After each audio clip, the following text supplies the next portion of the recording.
monthly meeting of the Cobb County Board of Zoning Appeals. I'd like to just remind everybody that yesterday was the 17th year anniversary of 9/11.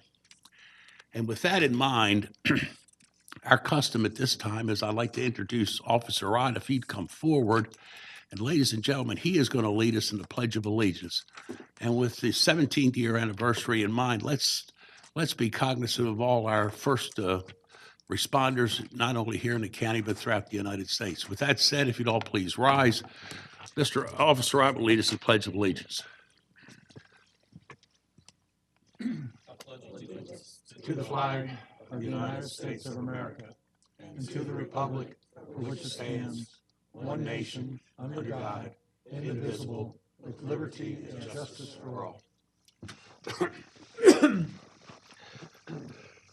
Thank you, Officer Rod. For those of you that are here for the first time, let me give you a little insight on how we're going to conduct the meeting. The first thing that we will concern ourselves with is the continued cases. These are cases that were continued from last month. And then once we complete those, then we'll go into our consent agenda. The process goes like this. Mr. John Peterson, our head zoning administrator, will read each case into the record.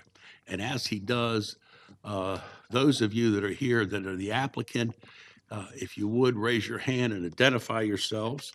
Likewise, if there's anybody here in opposition to any of these particular cases, if they would also raise their hand. And if we do have opposition, we will pull that case and hear it in its regular numeric order. Now, before I go any further, John, considering we have all these cases on the consent agenda, do you have any special comments to make at this time? Thank you, Mr. Chairman. I do have some comments to make before we start the hearing. There are two cases on today's printed agenda which have been continued and will not be heard today. First case is variance case V34, Vinings Jubilee Partners Limited. That case was continued by the staff until the October 10th, 2018 variance board hearing, so V34 will not be heard today. Variance case V65, Hoover Foods Incorporated. The case was continued by the staff until the October 10th, 2018 variance hearing, so V65 will not be heard today. Additionally, appeal hearing A-02-2018 and appeal hearing A-04-2018 were continued until the October 8th, 2018 BZA work session hearing. In those cases will follow the Board of Zoning Appeals work session. Mr. Chairman, Board, there is one case for your appeal hearings which asks for withdrawal, so we're going to need a vote by the board to withdraw it.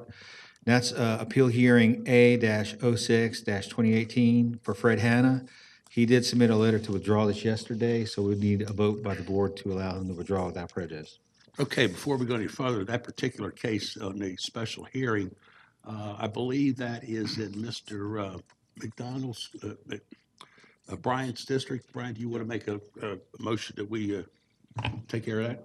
Sure. I'll make a motion then that we, what is it we're going to do then exactly? Just, We're just not going to hear it. just not going to hear the case? Okay. I was just wondering what the wording of the motion needed to be. Just dismiss it? Okay. All right. I move then that we dismiss case A-06-2018. Got a motion, got a second. No other comments, call for the vote. All signify by voting. Okay, we're going to dismiss that case and that will not be heard today. All right, John, it's still back to you.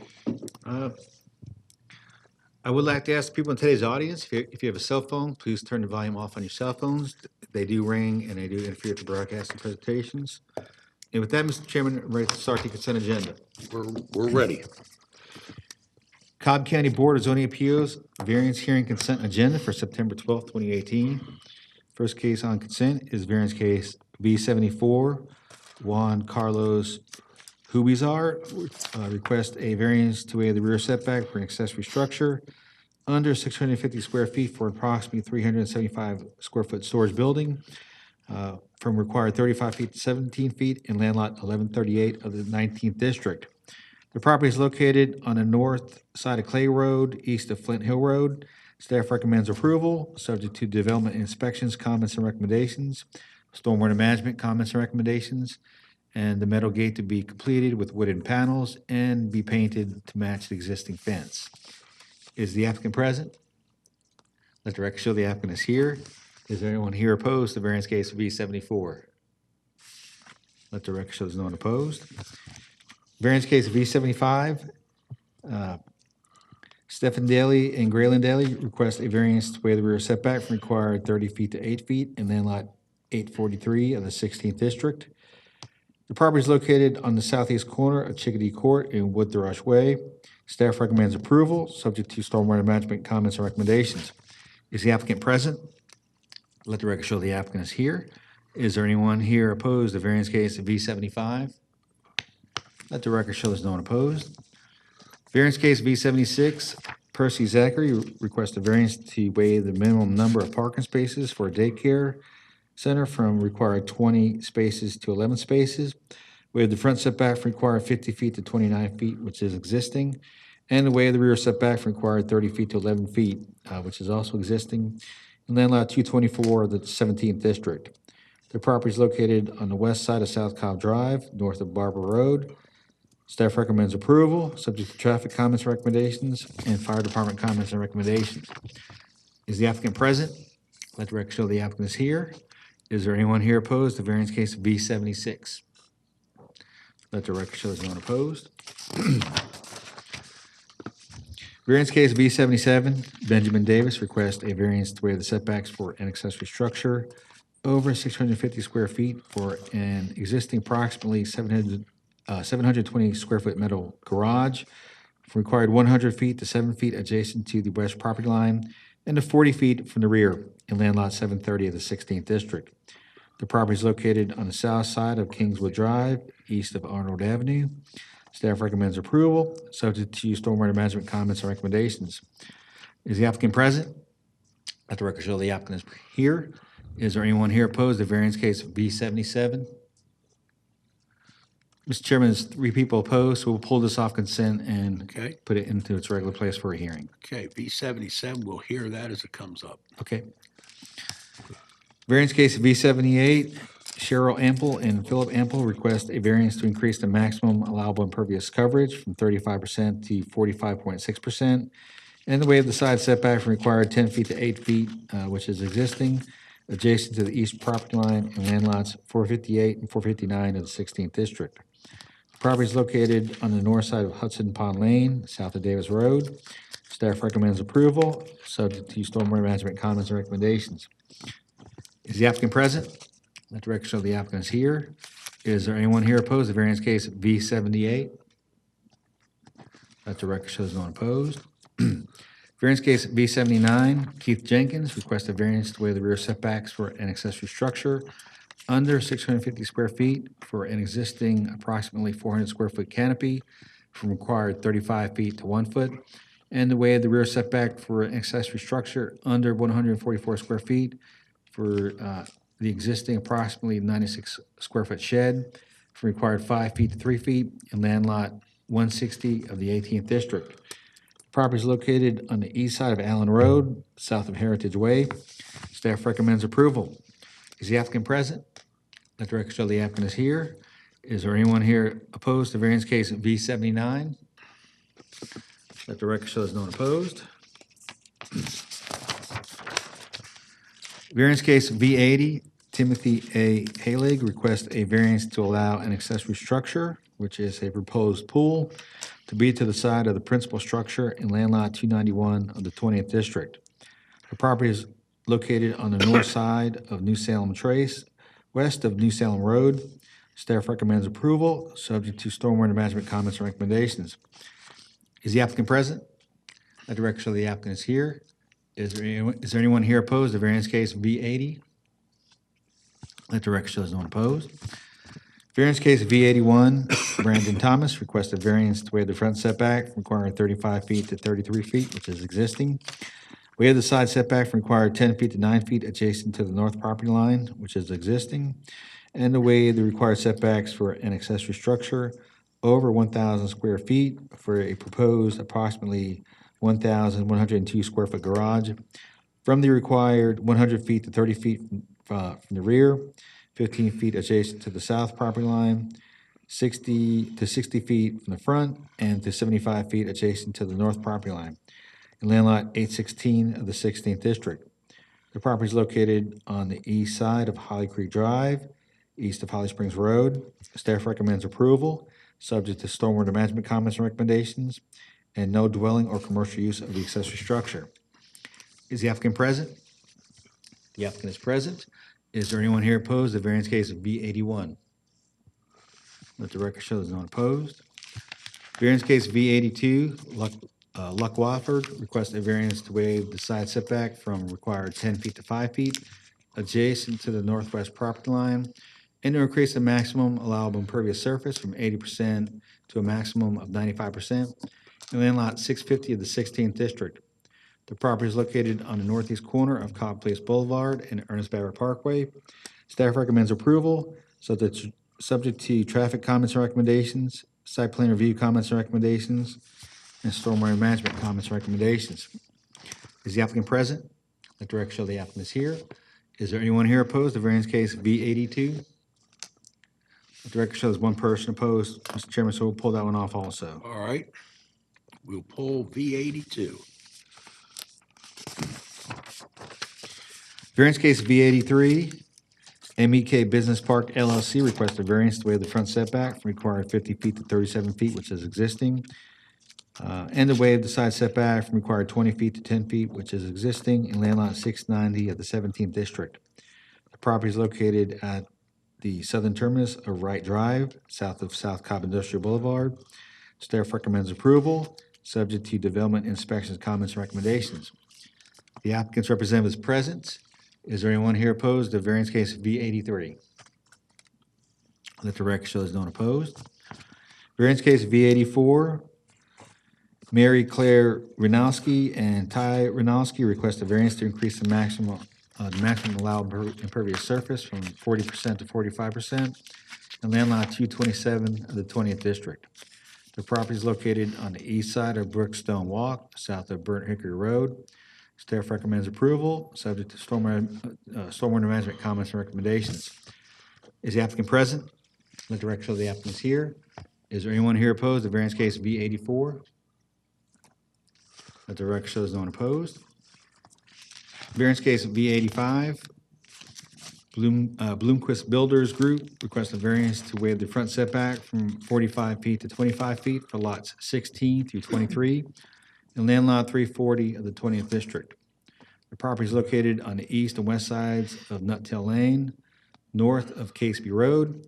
Staff recommends approval, subject to stormwater management comments and recommendations. Is the applicant present? Let the record show the applicant is here. Is there anyone here opposed to variance case V85? Let the record show there's no one opposed. Variance case V86, Fisher Homes ATL LLLP requests a variance to waive the major side setback from required 20 feet to 17 feet in land lot 195 of the 20th district. The property is located on the southwest corner of Edge Hill Way and Clovercroft Road. Staff recommends approval. Is the applicant present? Let the record show the applicant is present. Is there anyone here opposed to variance case V86? Let the record show there's two people opposed. So we'll pull that one off consent, Mr. Chairman. Okay. V86, we will pull and hear that as it comes up. It's the regular numeric order. Okay, variance case V87, Chuck Spooner requests a variance to waive the front setback for proposed track 2, required 50 feet to 27 feet, which is existing, and to waive the minor side setback for proposed track 2 from required 20 feet to 13 feet, which is also existing, in land lots 596 and 601 of the 18th district. The property is located at the northwest intersection of Lee Industrial Boulevard and Delta Circle. Staff recommends approval, subject to, for the existing buildings only, as shown on the site plan received by the zoning division on July 24, 2018. Is the applicant present? Is the applicant here for V87, Chuck Spooner? Is there anyone here opposed to variance case of V87? There's no one opposed, Mr. Chairman, and the applicant is not present. I tell you what, we're going to be here for a while. Madam Secretary, let's try to call those folks and see if they can get here before our business is closed for the day. If not, we'll revisit this at the very, very end, John. Okay. Are you with Plateau? Yes. Yes. Raise your hand. You're late. The applicant is present. That's all right. Quiet now. Thank you. You are here. Okay, the lady is here. John, continue on. And that completes your consent agenda, Mr. Chairman. Okay, so V87 is absolutely okay. The young lady has shown up. She has raised her hand. She is alive and well. With the exception, board members, of case V77, V82, and V86, I'll entertain a motion or discussion from any board member.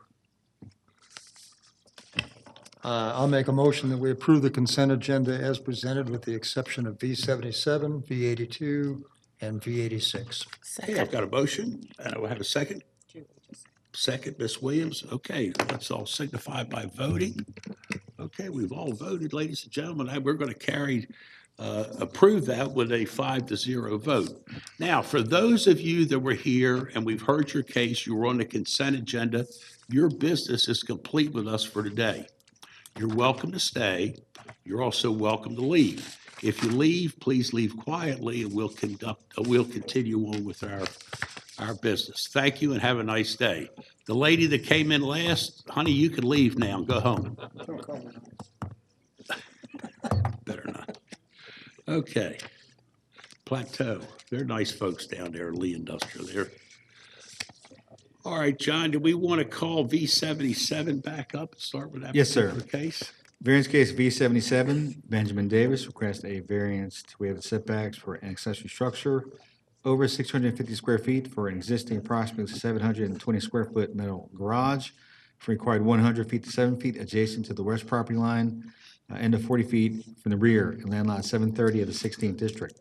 The property is located on the south side of Kingswood Drive, east of Arnold Avenue. The applicant was present, and there's 3 people opposed earlier. All those wishing to address the board, please come forward to be sworn in. All right, now, ladies and gentlemen, let me go into this little detail. What we're going to do, our officer of the day is Miss Bates. Miss Bates is going to, anybody that's going to give testimony has to come forward. Miss Bates will swear you in, and then our process is the applicant, they will have a 10-minute period to make their presentation to this board. And likewise, and collectively, those in opposition will have a 10-minute period to make their opposition known to this board. All testimony has to be given to the podium to my right. And we have a microphone there. We have to get everything on record. So with that said, those of you that are going to give testimony, just in case V77, if you'd all please come forward, Ms. Bates will swear you in. That's the applicant and those in opposition. Please come forward.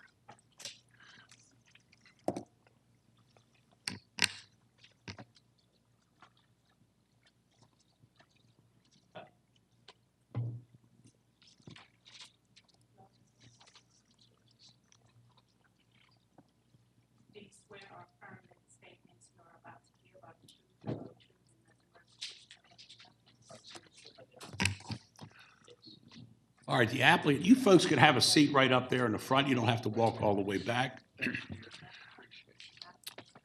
And with that said, sir, for the record, if you would give us your name. Ben Davis. All right, Mr. Davis, tell us what you want. Like the notice says, I have an existing structure that I built in my backyard. It's on the rear side of the house. And Is there that should it? be a survey. Yes, Okay, tell us what that is, first of all. it's a metal garage. Okay, I work on cars just as a hobby. I'm a graphic designer by trade. And in my free time, I like working on cars just as something to do with my hands, and it's kind of a release from work for me. It's always been a dream of mine to have a good space where I can work and not bother people and have enough room to do what I want. And I didn't realize I was out of variance or anything like that when I built it. I've invested years of savings into this, and I had no idea that this was going to be such a big deal, but I spent a lot of time thinking about what I wanted, and I felt like this was the best solution in terms of the property. The property is up on a hill and it's slanted, so this was the flattest space I could find for it. And the parking's kind of limited since it's a shared driveway and it is on top of a hill. There's not a lot of room. So I wanted to set it back away where there'd be extra room for parking, and that'd be kind of behind the house and I wouldn't really be in the view. Also, the garages of the two houses, they face each other. So it's kind of intrusive, I guess, you know, like if I was going to be outside working, I wanted to be positioned further away from the driveway. And I planned on painting the house and the trim. I was going to do the garage is like a beige kind of color, like a light tan. So I was planning on painting the brick and doing wood accents to match it to the garage. The neighborhood's pretty old establishment. It's very eclectic, I would say. There's a lot of structures like this in the neighborhood, which is part of the reason I didn't think it would be an issue. I got signatures from all of the properties, the two corner lots behind my house, the lot behind me, the lot to the right there, and then the people across the street. The only signature I couldn't get was the property to the left of me. But yeah, like I said, I don't think it impacts the neighborhood in a negative way or changes the character of it whatsoever. Everyone I talked to seemed to be fine with it. I think that's about all I can say. Okay, anything else you want to tell us? How big is the building and what's it made out of? Just little things like that. It's like a high grade steel. It's like red iron, and then it has like corrugated painted paneling with like burnished slate trim on it. It's 720 square feet. It has 10-foot walls. Decided to make it taller instead of larger to have extra room. You have For water, storage. electricity in the barn or the shed or? No, no electricity. I planned on having a permit pulled for that later down the road, but I'm pretty much out of money at this point with what I've spent on it, so it probably would be a ways away before I would be able to do anything like that. All right, anything else you want to tell us, Mr. Davis? I don't think so. Are there any other questions? Oh, there'll be Answer? questions later on. Okay. All right, sir, if you would, just please have a seat, and at this time, we'll ask the opposition to come forward and tell us what they want to tell us.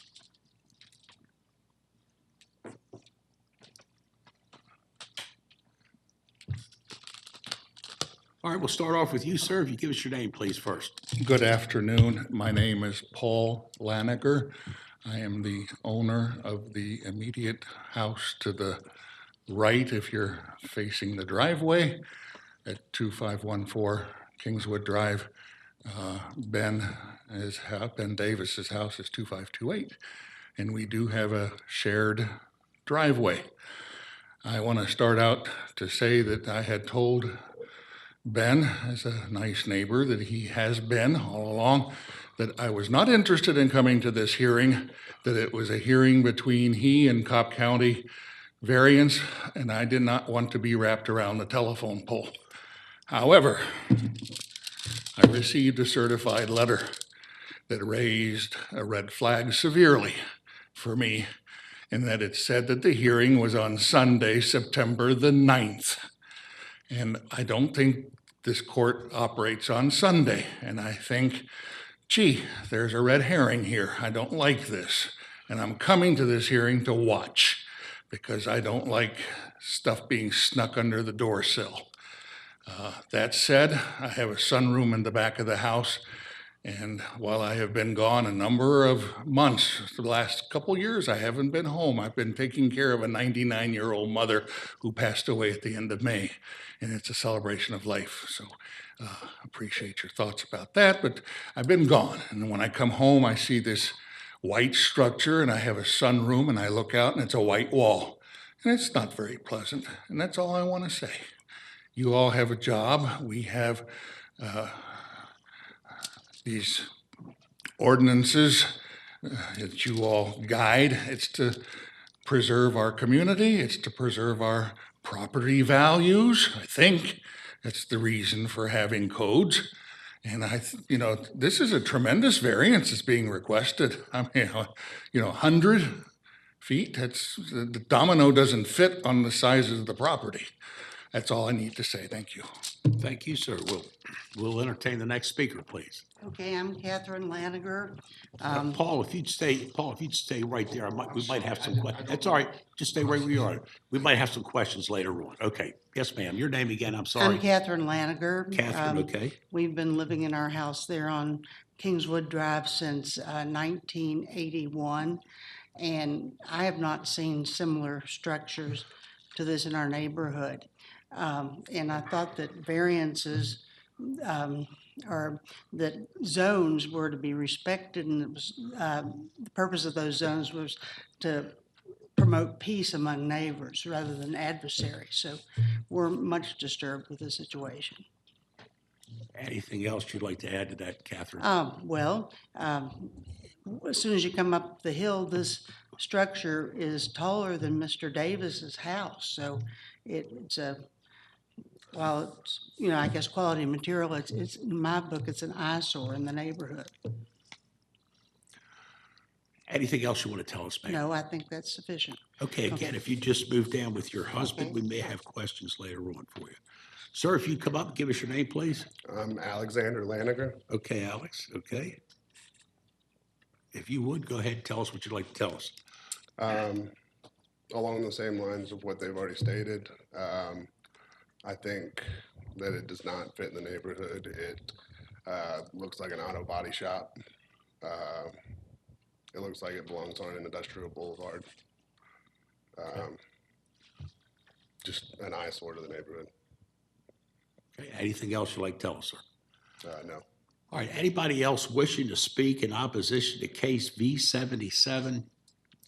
Hearing and not seeing anybody, it's back to this board for discussion. Miss Judy Williams represents that district. I'm going to turn it over to Miss Williams, but the obvious thing, Judy, I'm real interested in finding out about the certified letter for Sunday the 9th. So if you would you ask that question, Judy? Take her. I will. Thank you, Mr. Chairman. First of all, the certification letter, if you just take it over there and let our attorney look at it, and while she's doing that. Who's the attorney? Right in the middle, I'm sorry, right in there. Debbie, yeah, she'll take it. There you go, Ms. Bates will Ms. take Bates. it up there for you, and she can look at it.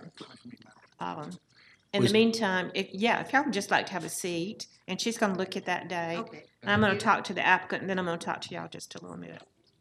So if the applicant will come back up while they're checking that.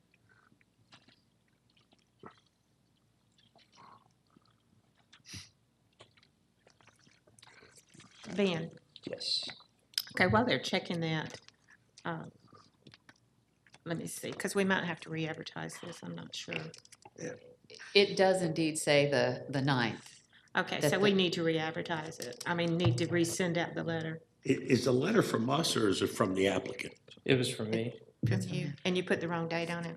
It was a accident. I did not. I'm sure. I mean, there's a sign in my front yard that has the exact date on it. That's can clearly be seen by anyone. It's a Yeah, big pink and I sign, did. And I I saw wouldn't it. know. How many letters did you send out? Just the one, because I talked to all my other neighbors in person and Yeah, got signatures. signatures. And then when I went to drop off the variance application, they told me that if I couldn't get a signature, I was required to send a certified letter. I wasn't trying to raise an alarm or anything. I just Yeah. doing what I was told.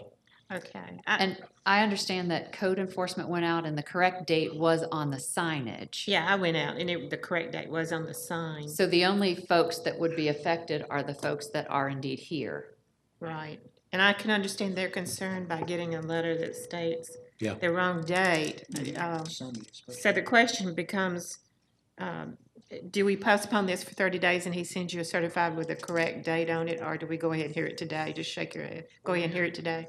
For that reason, Oh, okay, all right. So we're gonna go, if it's all right with the county attorney, we're just gonna go ahead and hear the case today. Right, as long, I mean, obviously they have notice because they're here, so Okay. I think we're good. Just to be clear, the Yeah. opposition, you're okay to have the case heard today? Okay, very good. Okay. Go ahead, Jim. And I don't think you did it on purpose. I don't know you, but I don't think you did it on purpose. Yeah, it was a severe mistake on my part. I Very might have severe. just seen something online Yeah. that That's I okay. misread or something. Let's talk about your garage that you built. When I went out there to look at it, it is a big structure, but you do sit on top of a, I'm gonna pass my phone down and y'all can sort of look at it. You do live up on top of a hill, both of you do. You live on top of the hill. So to be truthful, the only thing I could see at the bottom of the hill was just the very rooftop. I can't see the whole structure from the Right. street. They could because they live beside of you, so. Actually, I thought the most visible portion of it, when I rode to the street behind you, the people that are directly behind you can see more of it than your next door neighbor can. They can see the whole back and the whole thing. So, it's good that they supported it. However, your neighbor, I understand because you have a shared driveway, they have a sunroom. I didn't see your sunroom. It was all I could do to back out of that driveway. But I do think that what we need to do is you get with your neighbors. I think y'all need to work together, and I think you want to be a good neighbor. But I think if we, to move this structure, it's on a foundation. It's not on blocks where we can just move it. And there's nowhere else. And there's nowhere, if you that it look. could go. Yeah, it's nowhere else you could go. If the neighbors would be agreeable to you doing a landscape plan, maybe planting trees beside of this structure, anything to screen it and soften the appeal of it. They also, painting it will help a good bit too. But I think if we could work together and get some kind of a landscape plan where there's trees and a buffer between you and the next door neighbor where this structure is, it might not be right now, but as years go on, it would grow up. But you could get some taller trees, I think, to go beside of it. And I'm talking to you, but I'm also looking at your neighbors to see if they're willing to work together for 30 days to come up with a landscape plan to soften the effect. So just shake your head if you are or you're not, it doesn't matter. No, you don't want to work with the landscape. Well, Okay, let me- all right. let- No, let me finish. Okay. I'm going to talk to you in just a minute. So landscaping seems to be, we have two alternatives. We can either move the structure, and you don't have another place to move it in your backyard that I can see, or we can come up with a landscape plan that could soften the effect of it. So those are the two options. Somebody, I think right here, somebody used to say we're the board of forgiveness. In this case, I think your neighbors don't want to forgive you. You built something, how long's it been there? I think like 3 months now. 3 months. Did you get a building permit? I did not. I did all the work through myself and people that I had hired through friends that Okay. weren't really like, So you didn't get a building permit. It doesn't have any electricity to it. It doesn't have any plumbing to it. no. Okay, so it's never been inspected. John, would he have been required to get a building permit? Okay, so you don't have a permit. That's an issue right there too. Yeah. Because if it doesn't meet the code, you might have to tear it down anyway. Well, I was trying to get a permit and then they told me that I needed Yeah, to get the okay. variance approved first. Okay. So, All right, so we have to come up with a solution. If you could just have a seat, and I'm gonna ask the Yeah. neighbor to come up here. Mr. Langer, that'd be fine. No, just him, it'd be fine. Mr. Langer, what would you like to see happen? Do you want him to tear the building down? I just hate to see this happen at all for the reason, I just don't understand how a vendor could even sell something to a young man that it would be green behind the ears like this and let this happen to say, I mean, what is wrong with our community that they would sell something like this to say, you can't get a builder's permit to do this?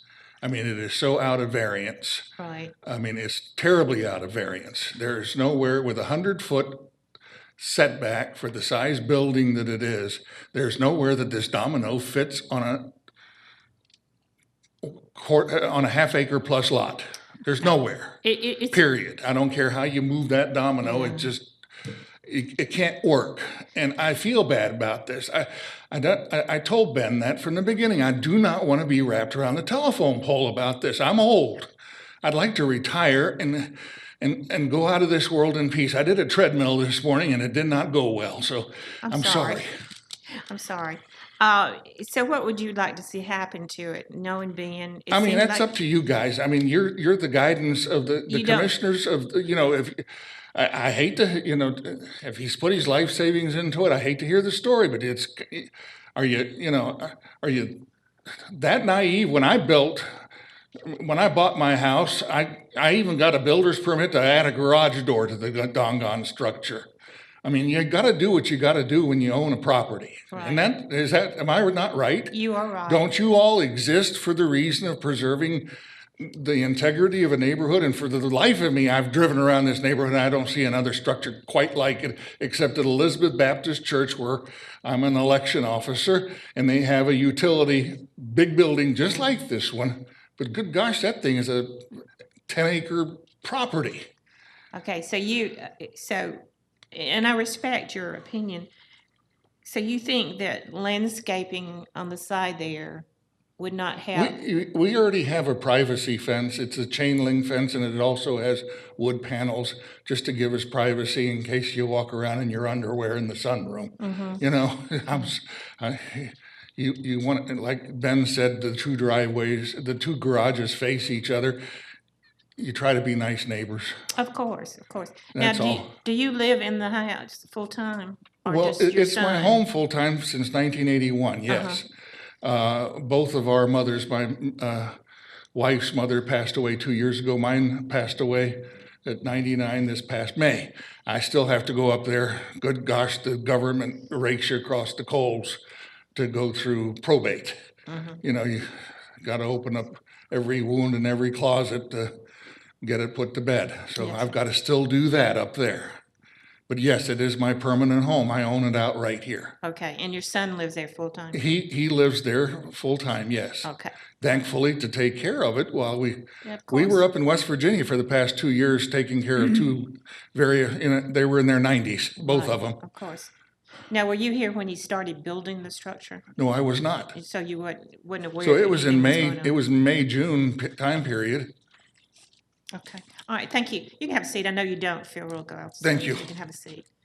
All right, so it's back to this board, and I think we really don't have but two options here. We can either turn the variance down, or we can hold it for 30 days, see if there is another place he can move it on his yard. If you go out there, you're gonna see that there's hardly any place that I can figure out where you would move this structure. So that leaves us another option, either landscaping to soften the effect. The neighbors say they don't want that. They don't want the landscaping to soften it. The young man obviously has put his savings into this. It's, so I'd like to hear some comments from the other. All right, comment time. Anybody would like to weigh in and make comments? Mr. Yeah. Gunther? First off, I've got a question, and maybe the applicant could come back. When I look at what's on the screen right now that shows the GIS overview, it shows a structure back there, but it looks much smaller and a different place than what's on the site plan that apparently has been built. So is that an old structure that's been removed, and now you have a new structure replacing it? Right where the little marker is. Yeah, that might be an old photo. There was a gazebo there, but we tore it down. 'cause You it tore was- that down? It was rotten. Yeah, okay, so that answers my question about that, because otherwise the site plan didn't seem like it was to scale. So that's been taken down, and there's a new building that's been put in place. I agree with, that's the only question I have for you. Okay. I agree with you, Judy, that there are only the two options, and I think I would lean in the direction of asking that it be torn down. All right, any other comments, board members? Mr. Langer, you're right. This is a pretty serious situation, but the reason we have a Board of Zoning Appeals is we hear these type of cases all the time. And to go from 100-foot to 7-foot is not necessarily that unusual. I just wanted to point that out. Doesn't happen often, but it does happen. We do hear these cases. What Ms. Williams was trying to do was to keep the neighborhood intact, keep your friendship intact by giving you an opportunity to talk to your neighbor, discuss the landscaping. We have the authority to make sure he plants not saplings, but we can go to 5-gallon, 10-gallon bucket type of trees that within a 2-year period, it would hide that from your property.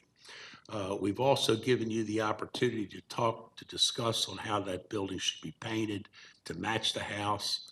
And I'd like to throw that back at you again. I mean, that was our intent, was to try to keep the neighbors together and keep the friendship together. Would you be at all interested in discussing that with your neighbor over a period of time and coming back to us later on? I just want to kind of throw that out now. Would that be an option on your part? Like you, I hate hatred in the If neighborhood. you're going to make a statement, I got to get you back up on the microphone. And I hate to do that with anybody with bad knees, but my knees are killing me too.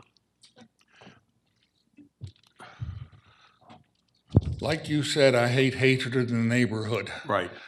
And I like Ben a lot. I liked his dogs. I like his cat. I liked his chickens. We enjoyed all this, and he knows that. He knows that quite clearly. But he also opened up a box here Yeah. that he likes to work on automobiles. Well, And I will tell you one thing. Now, I didn't want to bring it up today, but I will say it already, that one of the automobiles he worked on broke loose and ran into my wife's car for $2,500 worth of damage. And enough is enough. But I'm sorry. that's not the question I'm asking you. I got to stick to the issue here. Would you be interested in a cooling off period? You're not interested at all. It's not a matter Just of. a yes or no answer, No, sir. it's Okay. not a cooling off Thank you, sir. period. You can have a seat. Thank you very much. That's all the questions I have. Does anybody else have a Actually, I question? do have a question. Okay, for sir, Mr. stay there. Banneker. We have another question for you. My question is regarding the sunroom. Yes. In your initial statement, you mentioned that the garage blocks your sunroom, but then you later indicated that you have a privacy fence on the opposite end of your sunroom.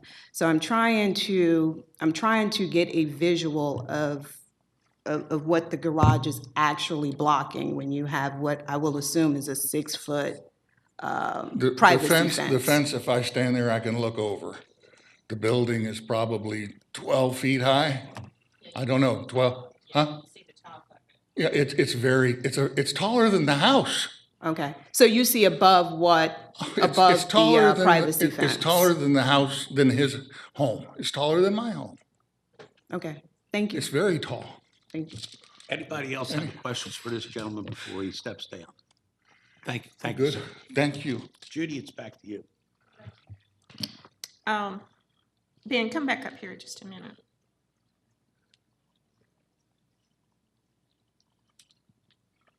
Ben, how much money do you have invested in this? With the grading, the foundation, and the building, I've invested about $30,000 into this project. I took out a loan from the bank to help with the cost, but like I said, it was something I'm passionate about and something it's been a long time goal of mine, so.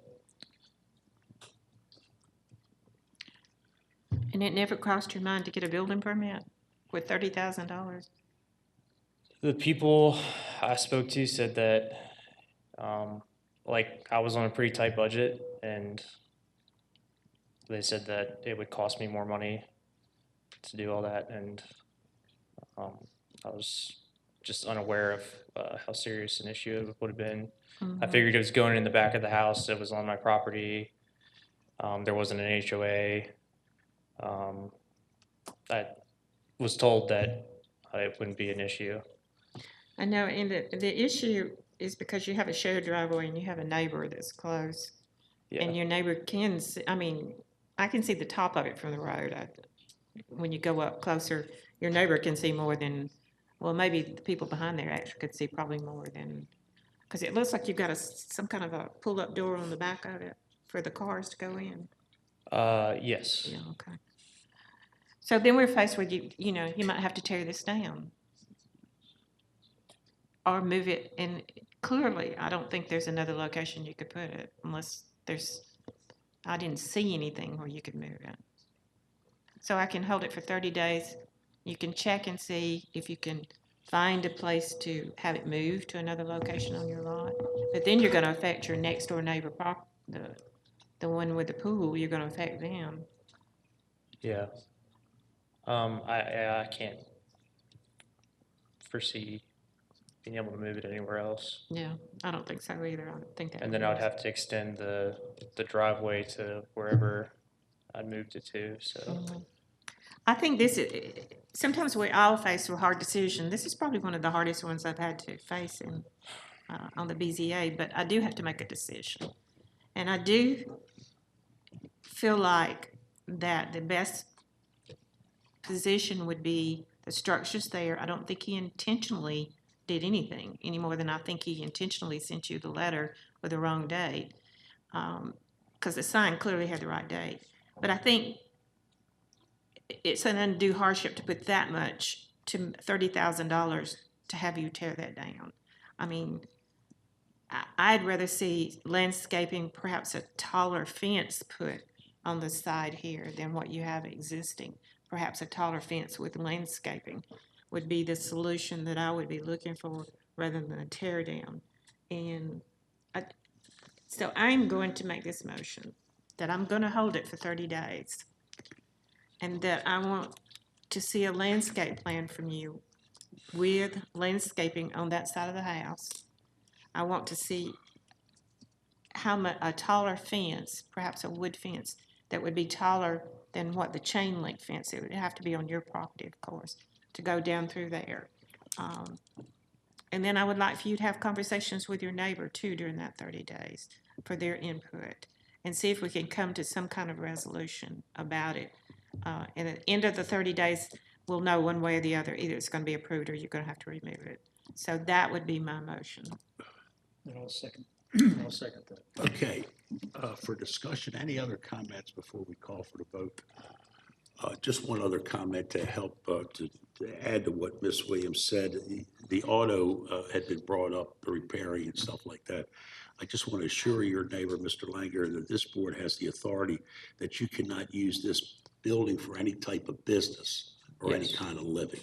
So if the thought is to rebuild cars or sell anything, that is not going to happen. I just want to get as Ms. Williams is trying to do, get everything right out in the open right now. So any other comments? Not hearing it. We got a motion to continue this case. No other comments? Call for the vote.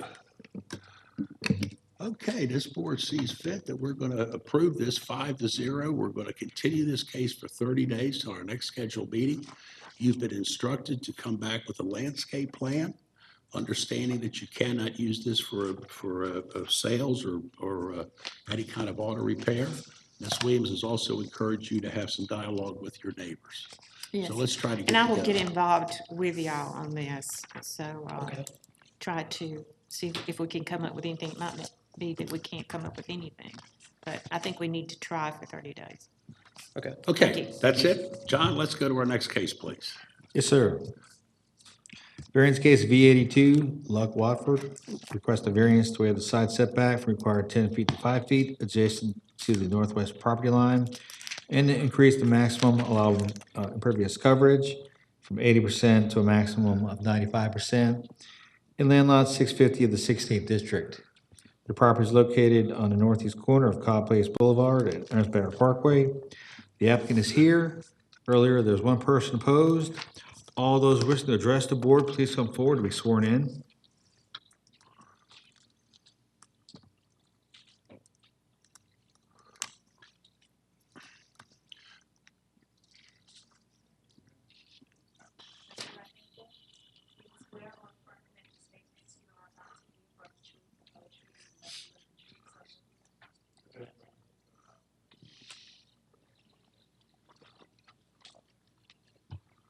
All right, sir, for the purpose of the record, if you would, please give us your name Luck Watford. and tell us what you want, Mr. Warford. I'm the engineer for the owner, developer of the Exxon, and they are wishing to tear down the car wash at the back of the building there, out to the side, and the store that is under the canopy, and build a store back where the car wash currently is. The car wash is currently on the property line, so we would actually be moving away from the property line 5 feet. All right, so you want to take the car wash down, is that right? Yes, sir. And move it where? Is it going to The completely? car wash goes away, Okay, and from this angle, you're not able to see the store that's in the middle under the canopy. yes, okay. But they'll demolish that as well, and they'll put a store where the car wash is now, Okay. but a little further off the property line. All right, anything else you want to tell us? You got a 10-minute period, tell us everything now. The reason why he wants to do this is, one, it'll refresh the site, make it look modern and update. It's also better from a safety perspective because the employees are able to see the entire site from one angle of view instead of having to look one way and then the other to see what customers are doing. It will make the traffic flow getting in and out much smoother as well. Anything else? No, sir. Okay, if you would, just please have a seat. At this time, we'll hear from the opposition.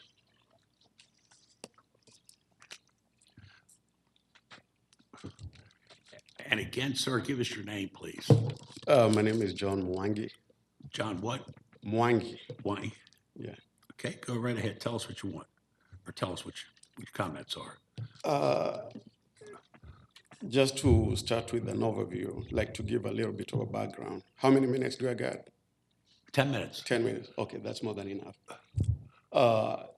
If you look at there are two buildings. Actually, there are three buildings based on the graph that you put up there.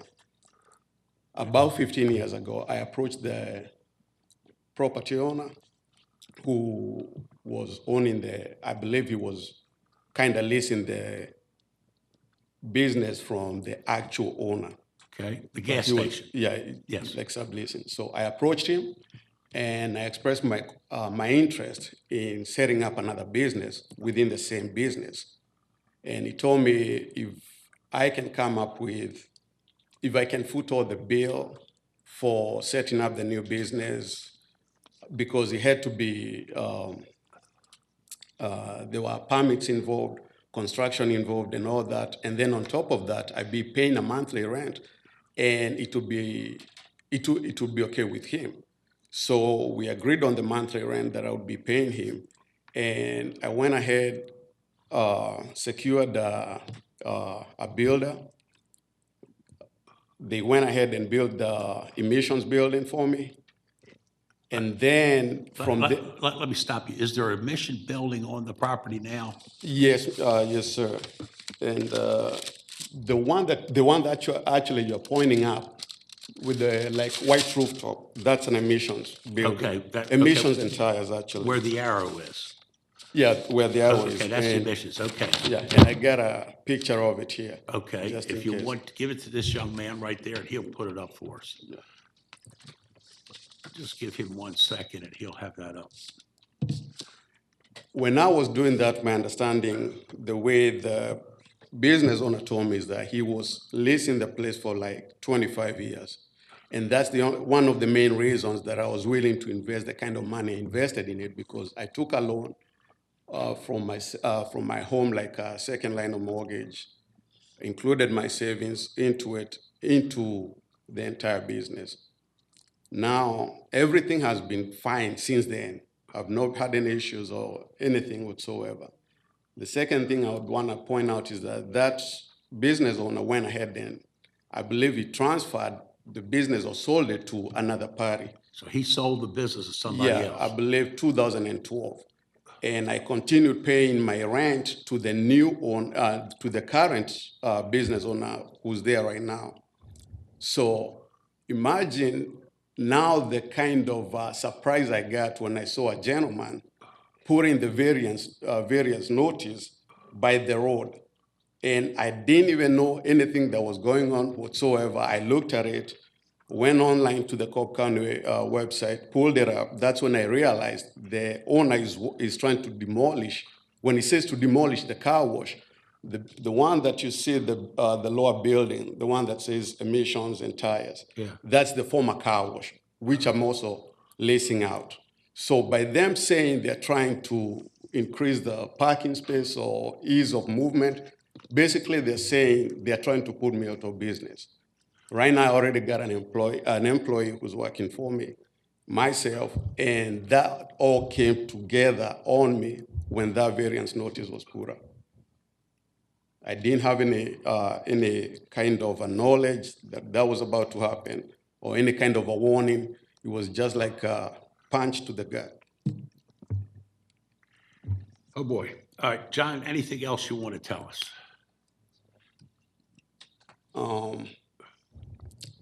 The very top picture, the one that says emissions, and you can see some tires inside. Yeah. That's the building that I personally had to come up with money for it to be put up, permits and all that. You built that building, that part of the building? Exactly. Okay. Yeah, and it was permitted and all that, so even if the records from the Cobb County, they were to be pulled off, it's actually within the building plans. The one below it is right next to it. They're like next to each other, and the one below it, that's the one they're talking about tearing down. Obviously, you can't tear down the car wash while you got another building in front of you. Basically, they're talking about taking out everything. John, do you have a lawyer? Have you talked to an attorney about this?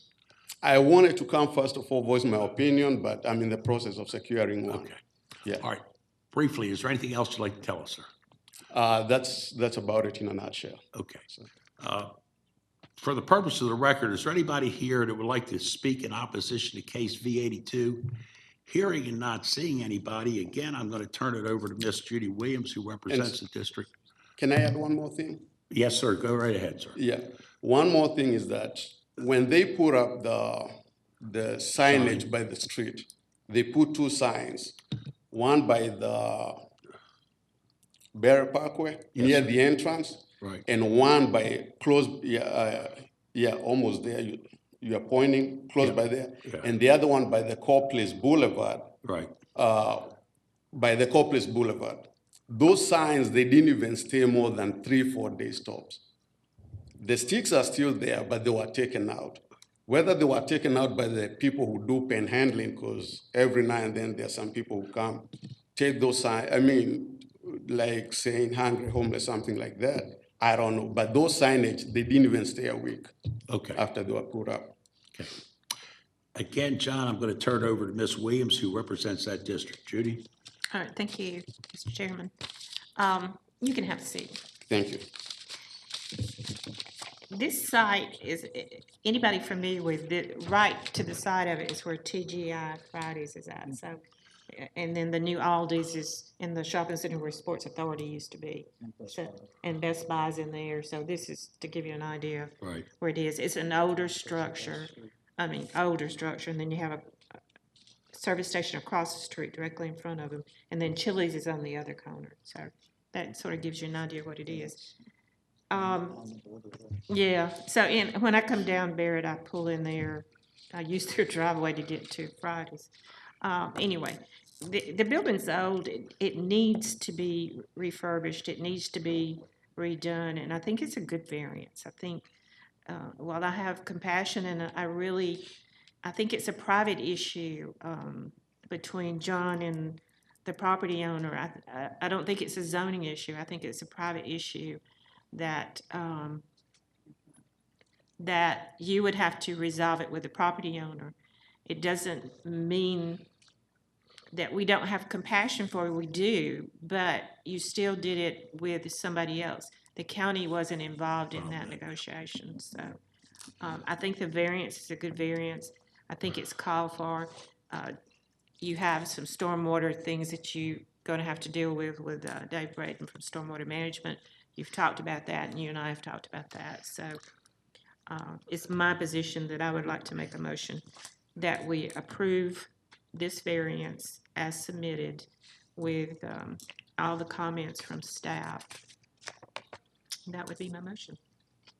Motion to have, I'll second. okay, for discussion. Anybody have any comments? John, Ms. Williams is right. We don't control that. We don't have anything to do with that. The county doesn't. I do recommend that you, on a private basis, go get an attorney. I think you might, you do well to have an attorney look into that. I'm not hearing any other comments. Well, I'll call for the vote. All right, we're going to approve that, I guess, 5-0. All right, Madam Secretary. John, what else do you have for us on the BZA?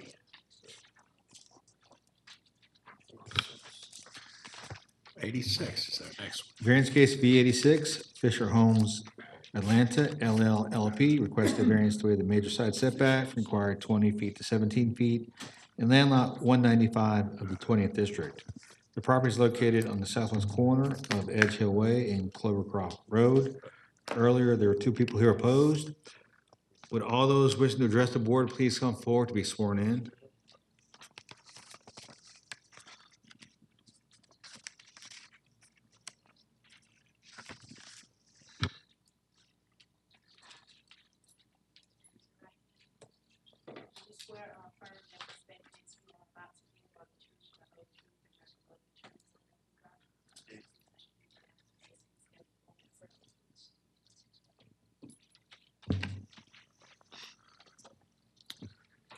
All right, sir, if you would, again, for the purpose of the record, please give us your name.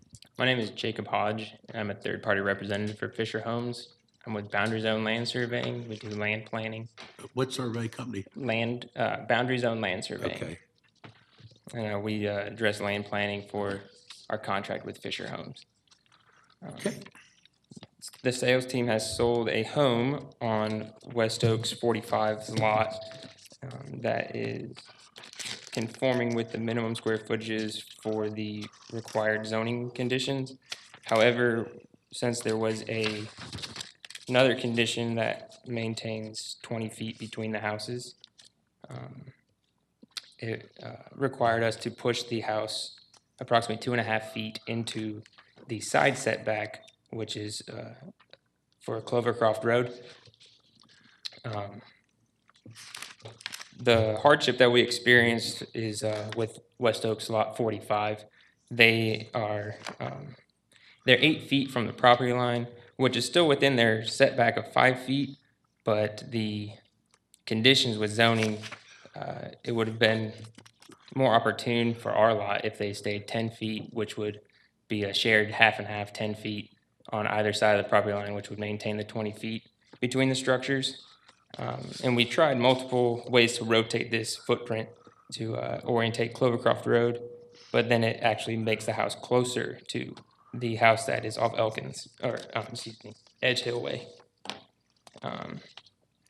So with that being said, we've decided that it would be beneficial to the community to encroach on the 20-foot setback on Clovercroft Road instead of pushing our house closer to the homeowner to our right.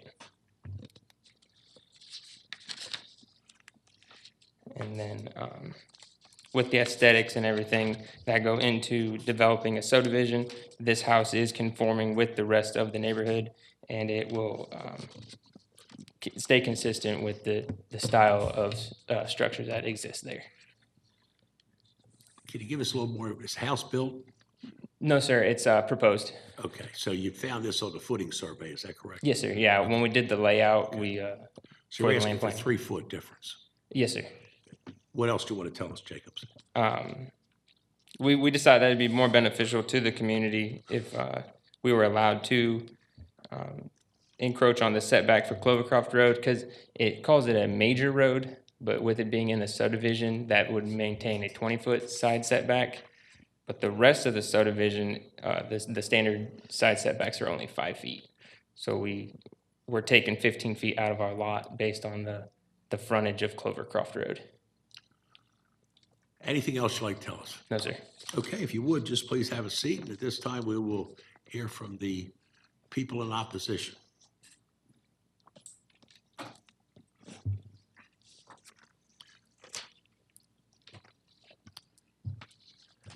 My name is Eloise Evans, and I'm the realtor. Evans, Ms. Evans, okay, and if you I'm would, Coretta Parker, the owner, owner of what? the Lot 45. We are purchasing Lot 45.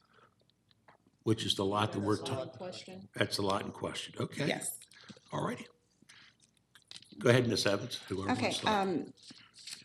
in our agreement, my concern was they started everything and didn't even talk to either one of us or advise us. The buyer just was riding around and saw this big pink sign on her property that her house was supposed to be constructed on, and we didn't know anything. And it says in our contract that prior to instituting any change from the plans, that purchaser and builder must agree on such change. That wasn't done, and we didn't even know they were even making a change until we saw the big pink sign. And they still haven't said anything to us about what they were doing or anything. So we're not happy about it, and the buyer and her husband, they would like to just have all their money back, and we'll just go buy a house somewhere else. Ms. Parker, you want to add to that? You want to say anything about that? No, she said everything that needs to be said. Like she said, I just so happened was just riding around and stopped in one day and saw the sign. I called what is called our consultant, and he took 2 or 3 days. I emailed him, sent him a letter asking about it, and he took 2 or 3 days to he did finally call back, but he was like, oh, I didn't want to upset you guys or make you worry. Well, that makes me worry when I'm riding around seeing a pink sign on my property and you didn't inform me. So my husband and I have decided that we would like our deposit back. Deposit, okay. Yes. All right, for the purpose of the record, is there anybody here wishing to give testimony in case V86? All right, sir, come forward.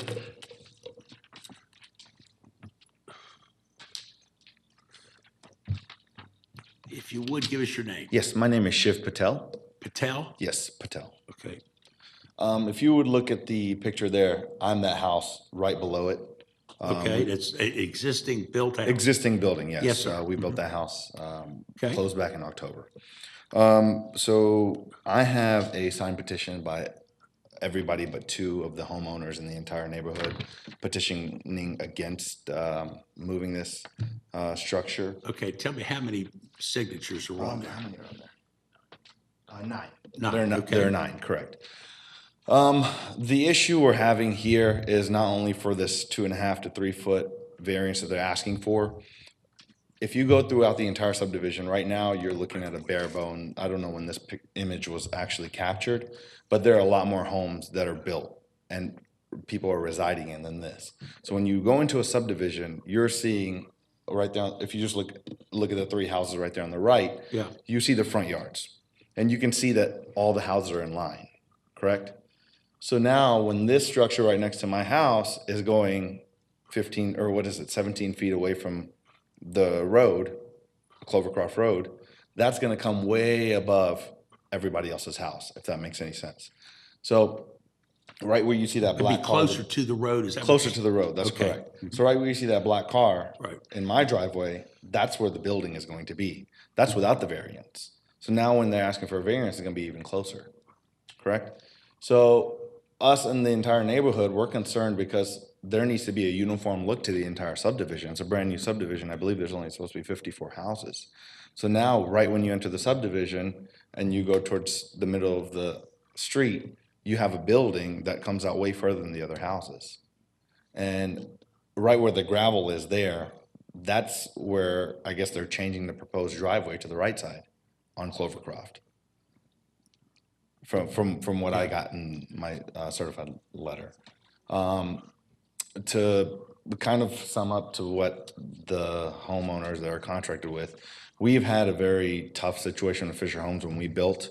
They actually forged some signatures for our residents themselves, which before closing, so that's an issue we're having with them. They forced what? I didn't They, understand. they forged some legal documents after Forged- closing, correct? forged Yep, and when we went to discuss information like this, they're just not responsive.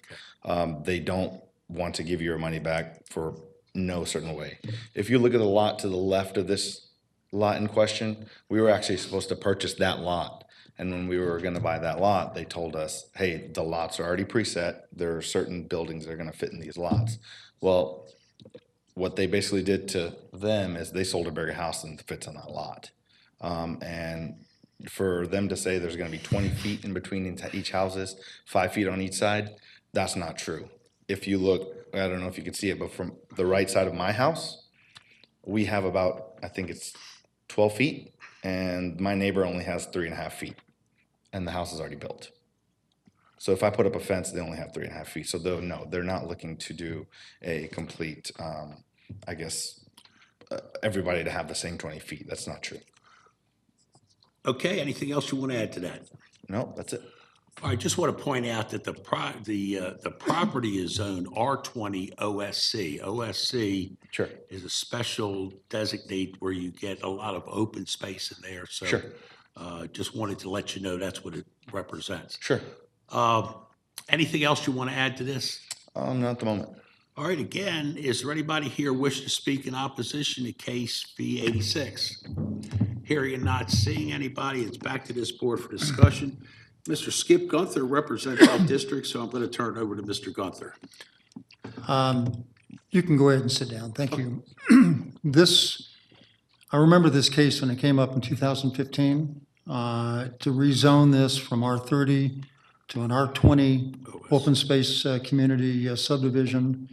And the purpose of OSC is, some of you may not know, we all know, is to preserve on the order of 1/3 of the entire property as open space in exchange for getting roughly the same density that you otherwise would have had, but on smaller lots. When you do that, you know that the lots are going to be smaller, and therefore the footprint that you need to have is even more important to fit within the setbacks of the new smaller lots. One of our big concerns on the Planning Commission back in 2015 was making sure that the density of this area, of this development, was not any more than it needed to be. We wanted to have it fit in with the rest of the community, and that's pretty much what we're able to do. But with the understanding that the houses would fit on the lots. An OSC site plan or an OSC application is approved to the site plan. So the site plan should be identical, that's being implemented here should be identical to what was approved back in 2015. I'm leaning definitely in the direction of saying that this just is, the house that's been sold on this lot doesn't fit, it's going to be out of place, and we need to move towards a denial of this application. I do want to say that I tried to get a hold of Greg Dean, who is the representative for Fisher Homes that's on our sheet of record relative to this application. I left him a voicemail. He did call back. I was never able to get in touch with him, however. He just left a voicemail for me and never responded after that. I don't really understand any more of the details than what we've heard today. But it's going to be my recommendation that we deny variance application B86. Got a motion to have a second. Is there any other comments before we take a vote on this? Just by way of comment to the owner, Ms. Parker, what you have presented us today, there's nothing we can do about it. We have no authority over that. My advice off the record would be go seek an attorney's advice to go from there. So that's all I can tell you on that. All right, I've got a motion, I've got a second. No other comments, call for the vote. Okay, we're going to approve a denial with a 5-0 vote. Thank you. John, where am I? I'm on my way to La La Land now, haven't I?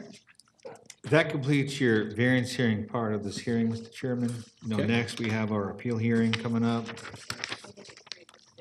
Want to take a Well, few before we minutes? take a break, let's approve the minutes from the September the 10th meeting and also the August 27th. I'll entertain a motion on those. Make a motion, we approve as presented. Second? All in favor signify by voting. Okay, we're going to approve those 5-0. We're going to take a break and then we'll come back and we'll hear the special appeals case. We're probably 10 minutes, I think 5 to 10 minutes, so we'll be right back. Thank you.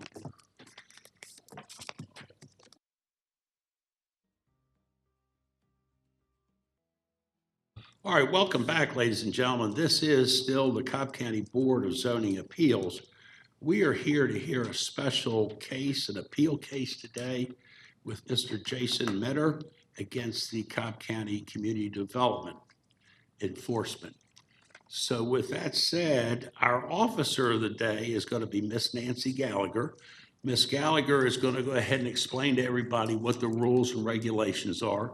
We as a board are going to sit here and listen to the cases or listen to the case, both sides of the case. And then at that time, after the cases are over, it'll give us an opportunity to ask questions. Once we finish, Nancy, I don't know if we will take a little break or go into executive session, or we might decide to hold this case or make our comments known to the appeal board, what the adjudication of this will be, but it will take, we could do that in 30 days or less. So I think I have my facts about straight. So at this time, I'm going to introduce you to our presiding officer today, Ms. Nancy Gallagher. Thank you. Good afternoon. I'll go through the procedures. I know we talked informally a few minutes ago, but the standard procedure would be for the appellant, Mr. Mateer, to present a 3-minute opening statement, just summarizing his case, and then Ms. Blair for code enforcement would respond with a 3-minute opening, and then the presentation of evidence would go back to Mr. Mateer, and he would have 20 minutes. If you're asked questions by the board or by Ms. Blair, that doesn't count against your time. And then you have 3 minutes for a closing as well. I think we discussed, however, that both parties would like to waive the 3-minute opening and just go right to the case. Is that still what you would like to do? Okay, so we'll do that, and I have a little timer here. I can keep time, but it doesn't sound like you're expected to go over, but with that, we can proceed. I think Mr. Mateer will go first.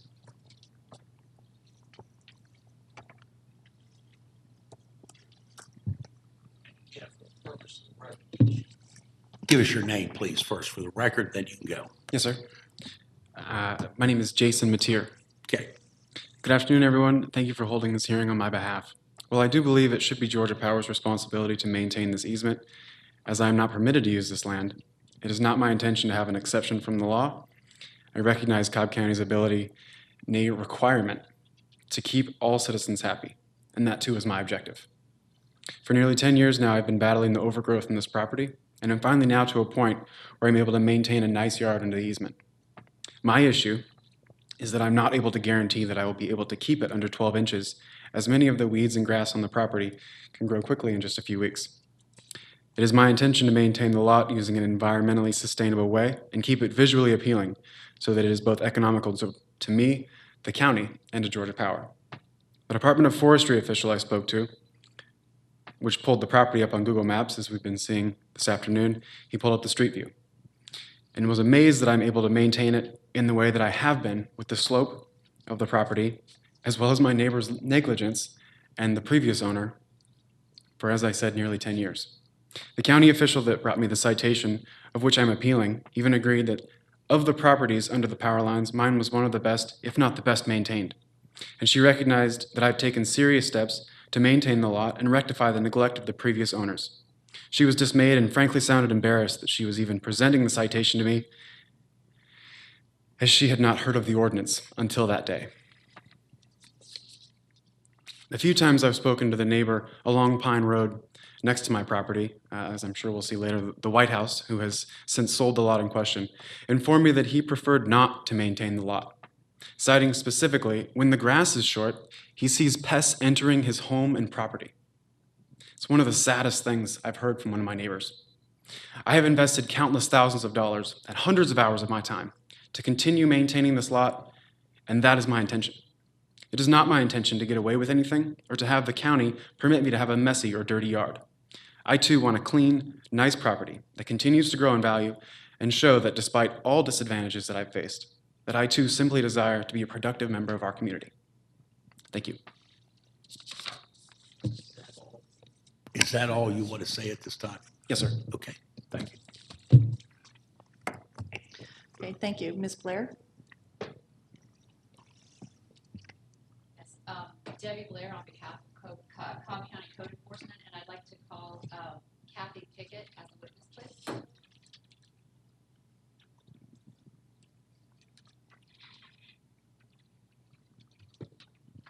Good afternoon.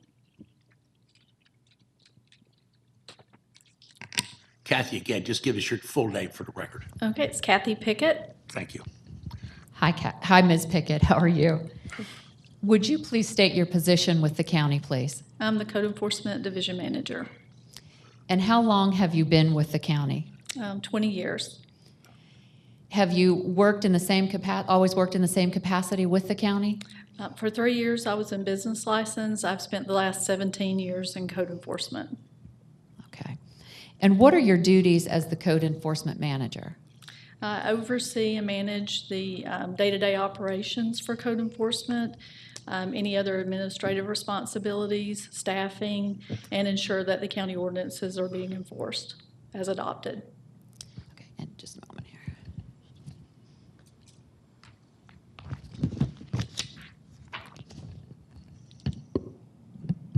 Sorry, I wasn't prepared there.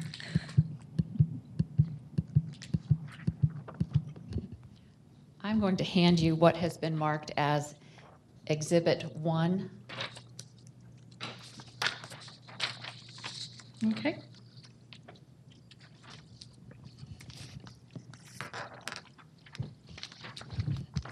Do you recognize what is shown on the document?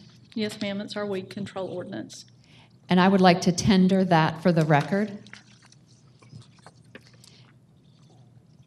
As far as the prohibited activity in 83-12, could you please read 83-12, the second sentence, please? It shall be unlawful for the owner of any property that contains an easement for utility right-of-way, lake, pond, or other water impoundment to permit weeds to obtain a height exceeding 12 inches on any portion of the property unless exempted as described in this section. Okay. And how does code enforcement learn of potential violations of this prohibited activity? We receive a citizen complaint. And how are complaints filed? Complaints can be filed via phone, over our phone line. They can be, a citizen can walk in. We also have a citizen access portal through our Acela program where complaints can be filed. And what type of information is gathered when a complaint is filed? We secure the property address or a good description of where the property is located, as well as a complaint description, you know, what we're going to be looking for when we go out to the property. And are all complaints investigated by code enforcement staff? They are. Every complaint that comes into our office that is related to an ordinance is investigated. And is there any patrols or inspections done by code enforcement without a complaint being filed? We do not do proactive enforcement for overgrown properties. Have you reviewed the case file for 1710 Pine Road, our subject property? Yes, ma'am.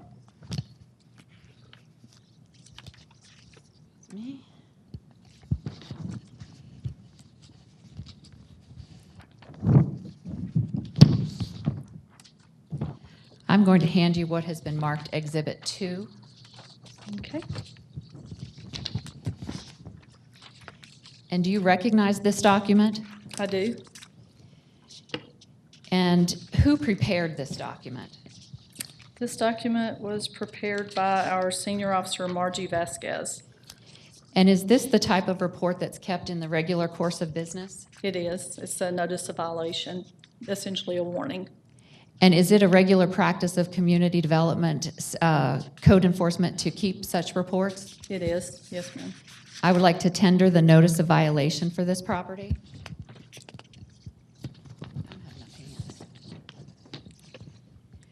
When was the first time that code enforcement issued a violation against this property? This notice was issued on June 12th of 2018.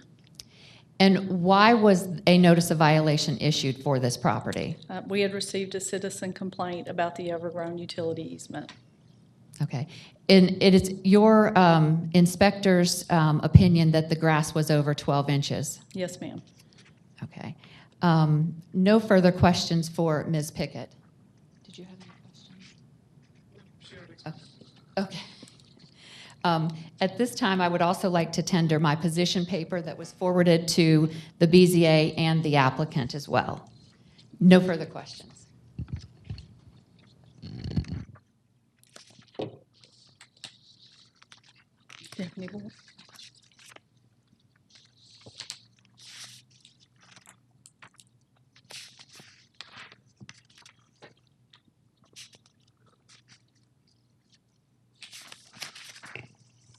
Are there any questions of the board? Okay. Actually, I'm not finished. I'm sorry. I have just a few more. He's going to bring up a PowerPoint presentation for me.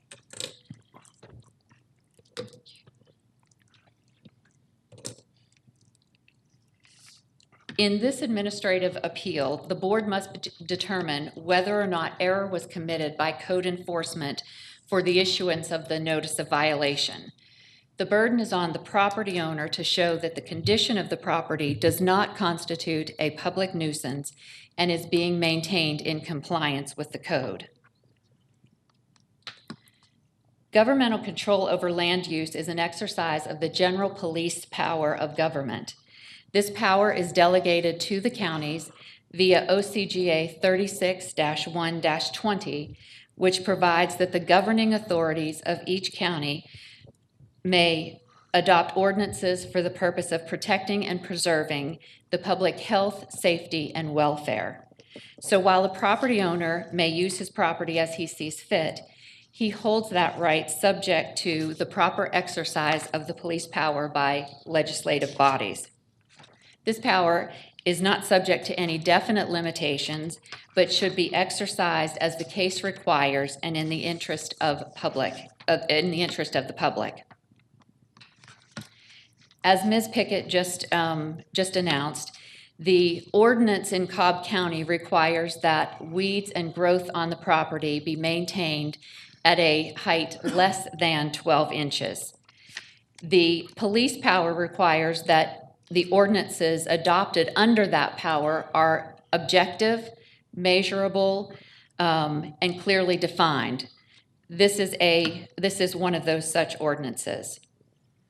The growth on the property, even if it is encumbered by a utility easement, still needs to be maintained by the owner. And here are a few slides as the picture. The property in the foreground is the Mr. Mateer's property. And you can see as you look down the right-of-way, the Georgia Power right-of-way, there are additional properties that are indeed maintained. And that is another view. Mr. Mateer did make one comment that he can't use the easement, I believe is what he said. He is the owner of the property, and yes, it is encumbered by an easement, but he is allowed to use the easement property as he sees fit, so long as it does not interfere with the power lines, which are what run through here. This is the Georgia Power easement. So he can use the property, it's just there are some limitations as to his use of that property. I ask that the Board of Zoning Appeals uphold the decision of code enforcement to issue the notice of violation and require that the property be maintained in compliance with the code. And I'm done now, thank you. Mr. Mateer, do you have any questions for Ms. Blair? No. Okay. Would you like to make a closing summary statement? You don't have to, but you're allowed to. Yeah.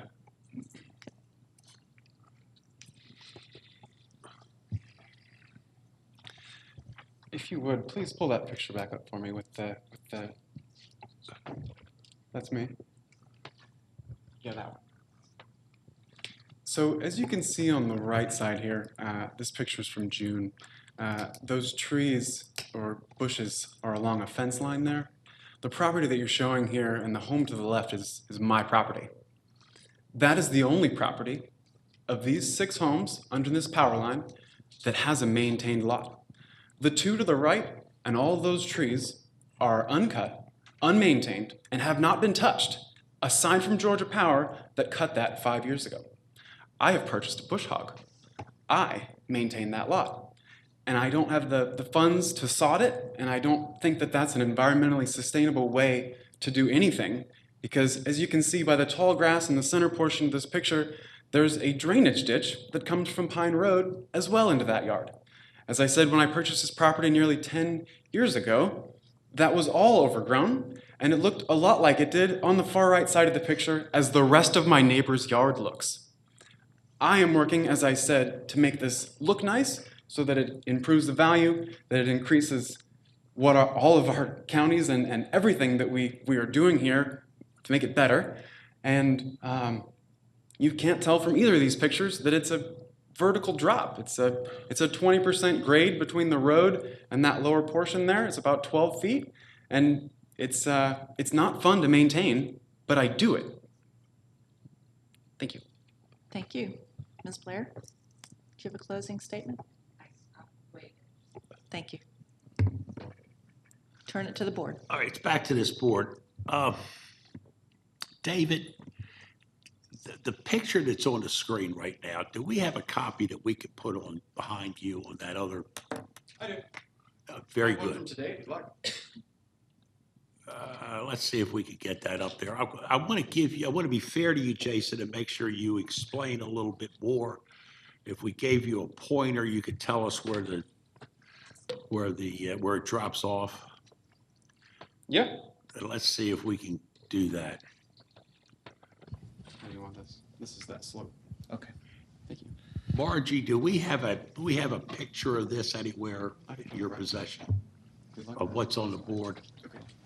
I've got this right here. That's it. Well, that might help. Hello? Mr. We've got a picture here that we want to show you that may be able to help. Oh, you. great. Well, that's good. But 325 yesterday. There's a car in the way on that picture. That one won't fulfill the objective. Well, let's look at it anyway, just because Yes, I sir. want to give you all the opportunity. I appreciate that. So is that picture a help, or forget about the car? We can see around the car. Would that be any help to you? If we gave you a pointer and a microphone, then you could explain what we're looking at. Yeah. This is the property line here, and this is another neighbor's yard. And all of the shrubs that I'm referring to are blocked by the view of this vehicle. Okay. This is the portion of the road that is the hill. And so what you can see here is about 3 or 4 feet of the flatter part where they did sod after they laid either Cat 5 or new sewage lines recently. And then just below that drop, as I said, kind of right at the edge of this line here is where it just goes vertical. Okay, before And you I go- have a picture of that. Yes, Okay, sir. before you go any further, does this board have any questions for him on what he's just discussed? I have a question. Have you cut, what you just showed us there, you said you had a bush hog. Have you ever cut that property? Yes, sir. I cut it 3 times a year over the summer and then once in the spring as well. And it has been cut 3 times this year in the summer, is that correct? Yes, When's sir. the last Except- time you cut it? Yes, sir. What- Excuse me. When was the last time you cut it? The last time it was cut was right before I don't know, it was midsummer, early summer. I've gotten 2 cuts out of it this year. I don't have a date. I apologize. Okay, so it was before the 4th of July or right around the 4th of July, would you say? Okay. In that time frame. Okay, go. I go do have right ahead. photos, but I don't know where they are at this time. Okay. Now, tell us what we're looking at here before you even start. Yes, sir. What are we looking at? This is a view that we can't get from the street view on Google Maps. This one I took this morning. This is the street up here. And so this is the white home that I was referring to that confirmed that they do not wish to maintain their lot. Okay, just how we understand. Was this taken from your house looking across the? That's exactly right. Okay. And so what we can see is the slope here. What the gentleman at the forestry department confirmed was would have been a very difficult thing to maintain. And then right at the edge, and I can go to another picture. This is my device here. Right at the edge of this is that fence line. And as you can see, that's what I've been maintaining is my yard. And aside from getting into those fences that I didn't build, and frankly, they're destroyed. And again, from the years of not being maintained, they're very difficult to get into. But it is my intention that if Georgia Power ever does come back to maintain this land, that I would keep it just that clean all year round. But I, again, won't be able to maintain 12 inches because weeds grow that much in 2 weeks. Unless it is the county's opinion that I should spend every weekend for the rest of my life mowing this lawn. Any questions from anybody on this board at this point? Thank you, David. Okay, anything else you'd like to tell us, Joe? Jason? No, sir. I said, Jason, so you have cut that grass. Where the big stuff was, you say there was a fence there, is that correct? That's exactly right. That's what you can see on the right side of the view that's still on your screen. Show us where that is again. Yep. So at the front of that car, you can see. You better point to us again. Yes, Point sir. it again. I can use my finger. At the front of that car. And you can't cut that? No, sir, there's a fence there. This is, so this edge here, this is you can see there's a kind of a dip right here. Yeah. This is where I get in with my bush hog, and more frequently than every 2 months, I'm doing the edges so that I can get back in there when I come back to do maintenance. And then what you can see is the reason that it's deeper in that middle portion of the property there is because, as I said, there's a very large amount of water that comes out of basically Pine Road, comes underneath my driveway, and then it just dumps out of a 5-foot diameter pipe or 3-foot diameter pipe. And the county has actually given me permission to widen that area. In the process of distributing some bark chips and other trash that has been left in my property over the years, I had a bobcat there. So I went ahead and cut a trench where it now is a nice, neat, kind of maintained area. As I was saying, I do want this to look nice and not just be a trash yard. Jason, again, I have one other question. Where the fence is, you showed us where the fence is, the shrubs are grown up. That's on your property, is that correct? No, sir, my property goes to the very center of the power lines. So the fence is effectively the property line. So that is not on your property? No, sir. No. So you have you can't maintain that because that's not on your property, is that? No, sir, there's a fence there. Okay. Again, any questions from our colleagues?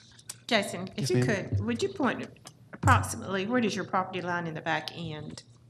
On the back side, it goes, there's a row, it's very difficult to see in this picture. I do have another one. But at the very back side here, there's you can see there's just the hair of a driveway, that shiny spot at the bottom of my tipper. Yeah. That is a driveway in the neighbors behind my lot. And so there's a spot, I've just cut a pathway into their yard, and then the rest of this is a tree line where they too have not maintained their lot. Okay, and show me to the rear, where the famous truck is sitting. Yes, ma'am. It's well beyond that. Show me where your property line is in that vicinity. Up here where the truck is. I can't. It's in this pile of trees down here, in this corner between the two unmaintained lots. Does your property run up to the fence or past the fence?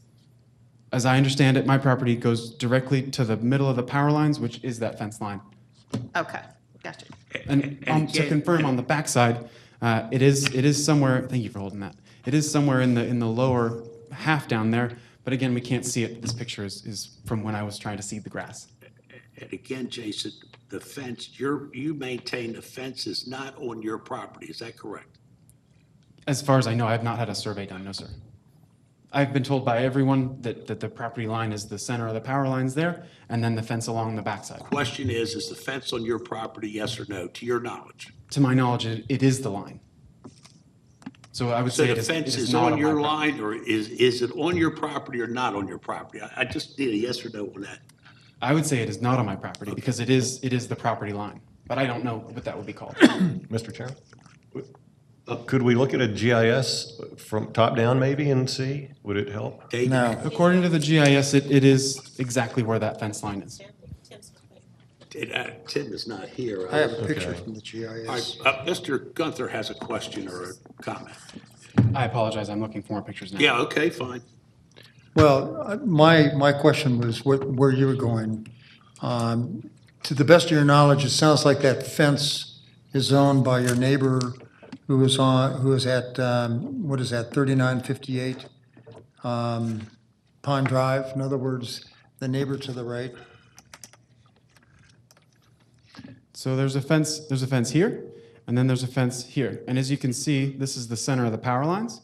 And so according to this yellow line, my property would include that fence line. But as I have been told numerous times from Georgia Power and our county folks, that my property is the center of the power lines, as that would make sense for both sides. You can even see in this picture that drainage lot I was speaking of. And I think it's very clear to see how my yard is maintained and that everything down there is trimmed, and you can even see the nice little pathway that I built. Jason, based on this picture that we're looking at right now, my question again is the fence on your property or not on your property based on this picture? Not on my property. Not on your property. Okay. But I want to add to that, it's fair to say, I think, that if the fence is just an inch or two or whatever over your property line, the shrubs that are on your side of the fence that have grown up, they're at least, I'm going to guess, 2 or 3 feet of those on your property. Is that roughly correct? I would say it's well into the 10 or 12 feet, as the rest of the Yeah, neighbors' okay. yards are well under Okay, maintained. so it's substantial. I mean, it was hidden by the picture of my truck Yes, there sir, when I took certainly. it yesterday. You can't even see the fence from my property. Yeah. Okay, before we move on, any questions for Jason right now from anybody? Now, I'd like to turn it over to Ms. Blair. You have a comment to make, ma'am.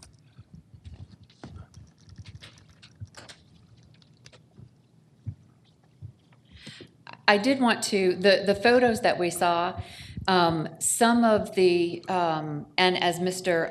Mateer pointed out, that there are other properties that also are in the easement, and they have also been cited. So Mr. Mateer is the only person that appealed his citation, or his notice of violation, but the other properties have also been noticed to cut their grass. We were hoping that Georgia Power would get out there and cut it before we had to have this appeal hearing, but that hasn't been the case. They had said that they were going to go out, but they have not gotten out there. I think we had a bunch of rain earlier in the summer, so that kind of delayed them. Ms. Pickett did check with Georgia Power before coming over here, and they are hoping that they're going to be cut by the end of the month. However, that being said, the requirement for the property owner is to maintain the grass, regardless of whether there is a hill on the property or it's a difficult job. They purchase the entire lot, and it is the duty of property owners to maintain their properties in compliance with the code. Thank you. Comments, questions from board members? I just have a question regarding Georgia Power. So Georgia Power is going to come out and do a one-time cut to the property, and Mr. Mateer would maintain thereafter? When there is a power easement, the utility companies regularly come out. By saying regular, I'm not meaning every other week they come out and cut the grass. They are on a 2 to 3 year rotation. Okay. But they do recognize, I mean, obviously it's in protection of their lines not to have anything underneath, underneath them that can reach up and touch the lines.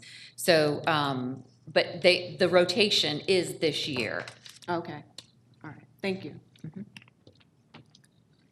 Anybody else have any comments or questions? I think Jason. Mr. Terry, you're welcome to come back up. Am I doing okay, Nancy? I don't know if I You're doing fine. overstepped my bounds or No, not. that's fine. Sent me to law school, yes. Jason, go ahead. What do you have? Thank you, sir. I just wanted to follow up on what Ms. Monique had just said. I hope it's all right if I use your first name. Oh, yeah, sure. The Georgia Power has not been out there in I would say 5 years now. They have done it one time since they've come out there. And not to bring up, as some other folks have today, some things that were done against them, but they took out trees on my property that I did not give them permission to remove. They have never been back to the lot. And with regard to this fence line question, and truly, that's what I want, is to have it maintained. I would like to be able to see my fence there. I'd like to put a fence in that fits. But I'm not willing or able to go into my neighbor's property, and certainly not going to put a fence up on a line that I don't know where mine is. So I would like to get it cleared. I'd like to get a survey done, and I'd like to do this the right way. And that is my intention. And it is not my intention to be, out of line here. I just want to do what's right, and that's it. So thank you. Stay right there. We might have some other questions. I think the question before, there's a number of questions before us, but just Georgia Power is a minor player in my mind in this. You bought the property. How long have you owned your property? Since 2009. Okay, so when you bought your property, you were fully aware that Georgia Power had an easement through the property. Yes, sir. And you were fully aware that they would cut it occasionally. Yes, sir. You were full, and you have admitted freely to us that you have cut that property in the past. You've taken a bobcat and you've enhanced the property by putting a ditch in or to move the water one way or the other. So why haven't you maintained it? Why haven't you kept that up? If you've done those things knowing that it's Georgia Power property, is there an explanation for that? Yes, sir. I am maintaining it. It won't go from forest to sodded lot in the way that I'm doing it. As I said, I don't have the funds to sod the lot, and I don't think that that would even look good. Well, I know. So I've been cutting it 2 or 3 times a year, every time it grows up, just as she had mentioned, that when Georgia Power comes in and cleans it up, everything gets taken to zero. And so what I do is I continue to let that grass seed come in and then just keep maintaining it and getting it into a more of a field than a forest. Mr. Gunther. Yeah, I've got a question for you. It's apparently been about 3 years since Georgia Power was there and they did their thing, whatever that was. Is that right? I would say it's been longer than that, but I do agree that it has been more. Well, than you 3 years. said 3, but 3 or 4 years, whatever it's been. When they were there, they've been there at least once since you've owned the property, right? In 9 years, they've been there one time. Okay, so at least once. When they came, was that fence there that we're talking about? Okay. Were all those bushes, which are now, sort of small trees almost, along that fence, were those there before they came last time? And did they leave them there? Georgia Power, as I remember it, took it all the way to the fence, and all of that has grown up through the fence. Everything on my side has been cut and removed. It is through the fence and on the other side of the fence, as I mentioned, where it has not been maintained. Okay, but on your side of the fence, I looked at it yesterday and I wasn't focused on where the fence was or the edge of the property. But my recollection is that there are 3 or 4 feet, and you said maybe 10 or 12 feet, worth of substantial growth. Oh, I thought you meant as far as height. The weeds are at least 12 feet high, but I have my property, I have shirts with the sleeves completely cut off where the blackberries and bushes Okay, have so cut my shirts open they're- because I'm in there as far as I can with the bush They're hog. 12 feet high, but they're only 2 or 3 feet into your property from that fence line. Oh, Is yeah, that my correct? fence line, I have my fence line cut straight. It's perfectly straight. You can see the fence at the top from the street view where that car was blocking it from earlier, And as that's- well as all the way down. And It's clear. that's all growth that has grown since Georgia Power was there last time. Yes, sir. And when you've maintained it up to the edge of that growth, but not that growth. That's Is that correct. right? I intend to maintain it all the way to the fence line as I have been. That was the reason for purchasing a bush hog, is to maintain my lot. Okay, but, well, I'm confused. Why haven't you done it? Yeah. I am. But it's there. It's there. You're over 12 inches. The Why? question is, how come you haven't cut it down below that? For exactly the same reason that Georgia Power hasn't been out. It's a muddy swamp down there. I can't get in there. But it's your property. It's not Correct. Georgia Power's property, it's your property. Yes, ma'am. Let's back up. When they were there last time, there was a fence there, and they cleared all the growth, whatever it was, on your side of that fence, right up to the fence. You just told us that, is that right? Yes. Yeah, okay. So in the last, whatever it's been, 3 to 5 years, that growth has grown up to be whatever it is, 10 or 12 feet, you say. I don't think it's 10 or 12 feet, but it's The substantial. other side of the fence, though, that's why I think that's where we're misunderstanding. My side, as I mentioned earlier, I've cut it 3 times this year. It's at the top of its height Okay, you've right cut it now. right up to the edge of the fence. Yes, sir. I apologize for interrupting you. Okay. I have cut it all the way to that, and the reason that it's at the top of its height right now is because I don't have, again, the funds to sod it or seed it, so I'm letting the grass grow, and then those seeds, I will continue cutting the grass so that there's more grass and not more weeds.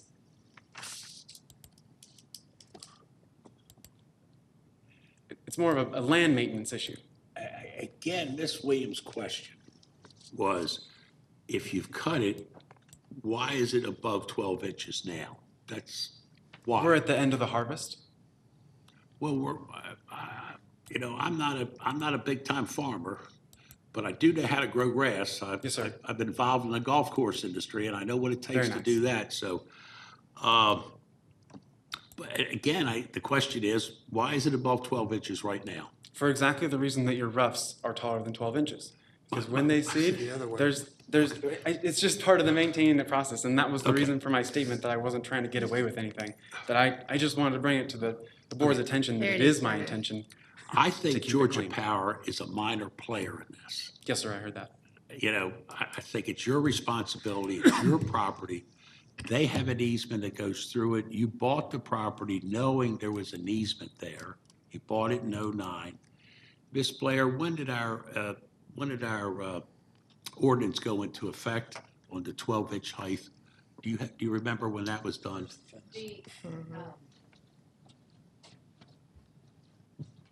The 12-inch ordinance was, we had a version, and then it was, because we didn't have funds to cut grass, we changed it. It was revised in '07. Okay. As to the utility easement requirements, that was last year. It was added in specifically that the utility or easement on private property needed to be maintained. That language was added, even though it was always in there that it was, you had to maintain your property, but there was a question that arose as to the easements itself. So that language was added in '18. And while I have you up here, you have mentioned that other people surrounding this property have been cited. In particular, do we know the person that owns the fence part of the property, have they been cited for that? He claims he doesn't own the fence. On the other side of Mr. Mateer, yes, Yes. they were cited as well. Okay. Well, actually, I'm going to say noticed. No, it's a notice of violation. It has not reached a citation point. So it's a notice of violation is basically a warning that you need to comply with the ordinance before you're actually cited, and a fine would be assessed through magistrate court. Okay, so but they're on notice right now. That's correct. Anything else, questions, guys? Yeah, Let's look at the picture. I'm looking at this picture. It's a pretty good picture we have here. and I think that shows the fence. My understanding is that our role is to figure out whether an error was committed by code enforcement in issuing the violation. That's correct. Yeah, and it seems like there's an ordinance that's been in place for a while, for a long time. There was a complaint. Code enforcement investigated the complaint. Code enforcement saw that the property in question, this property, was not in compliance with the code. Code enforcement gave a notice of violation to the owner of that property. The person standing in front of us, Mr. Mateer, and time has now progressed, and it should have been rectified by now, but it hasn't. But the issue of whether an error was committed or not, that's the question. And I can't see anywhere where an error was committed. It seems like an error was not committed on the part of code enforcement. Am I missing something? No, you're not missing anything. It's my understanding the ordinance is the ordinance. It's in black and white. I don't think you're disagreeing with the ordinance. That's not the issue. The issue is where we uphold the ordinance. And I'm prepared to make a motion if that's appropriate. Can I just ask one quick question? Oh, yeah, sure. But, Absolutely. I want to ask this of Mr. Mateer, and I think for all the reasons that we've cited, I mean, to me, it's a fairly straightforward decision that we're called upon to make. But I'm just wondering, through all this conversation that we've had, how would you propose that this property be maintained? I mean, if the code requires, that the grass be cut and kept below 12 inches, I haven't heard a solution other than maybe Georgia Power needs to come fix it once in a while or something. And I know you're saying you maintain it, but from everything I'm seeing here, it doesn't look like it's being maintained. I'm fully prepared to cut it and continue to cut it and be the only one under these power lines that does have a maintained lot. That was the reason for me coming in today, and that was the reason for appealing this, was that I was told that that was the only way that my voice could be heard, and that I don't understand or believe that any of these people know that, and as they still have not done anything to their yard, I think if any of y'all or anyone in this room, or even who would ever watch this recording, would agree that mine is the only one that has been cut. So I'm sorry, but as I look at the pictures and the properties to the east, it looks to me like they have been maintained. What you're seeing is in the subdivision down below us. Yeah, to the east. Not I mean, that directly- looks like everything's. Not directly adjacent. That's a full street. But the stuff on the bottom of the screen right here, I mean, as I look further back there, it looks like it's being maintained and cut. Yeah. And I know your property is unique, but I don't see it as being that unique because of the drainage issue. I mean, I've had properties with that sort of thing. I do not think my property is unique. Okay. I guess I can't see why it can't be kept at 12 inches or below. Those shadows, you're looking at a different picture than I am. That picture at the bottom is very old. If we could, David, go back to this one. It's because the shadows are emitting the neighbor's yard trash, and as you can see on my side, it is maintained. As I indicated, I intend to continue to maintain it. Jason, I guess you're the guinea pig of the neighborhood, because your statement is that the other people don't understand how serious it is, and you're the one. The reason you're here is because you're the only one of the neighbors that have been cited that. No, sir, we were all cited that day. It has given us today, they've all been cited, but you're the only one that has ordered appeal. So you might be the guinea pig of the neighborhood because you're the first guy up here. But I guess the question is, just like Brian McDaniel just asked you, is it doesn't seem to be maintained. You've probably done a good job in the past. You've had a bobcat, you've moved dirt around, you've put the ditches in, but you're not maintaining the property. I just don't see where you have an appeal here. I really don't. I think it's a time frame issue.